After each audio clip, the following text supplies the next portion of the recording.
Bueno, la verdad que contento, me sentí cómodo desde el primer momento en el partido, con confianza y bueno, también cómodo con los compañeros y con el equipo.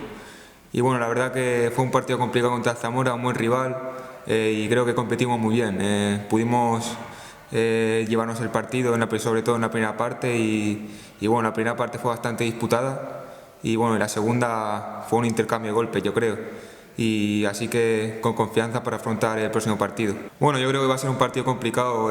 Fuera de casa son todos difíciles y bueno, el Guijuelo es un rival bastante competitivo que va arriba en la clasificación. Y bueno, vamos con confianza para sacar los 3 puntos. Venimos en una buena dinámica y tenemos que seguir en esa línea.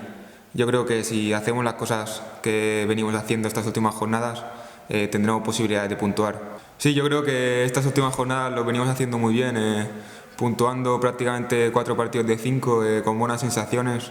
El equipo sí que es verdad que viene creciendo y bueno, quizás nos falta a lo mejor un poco de puntería, pero es normal, también los equipos rivales compiten y nadie nos lo va a poner fácil.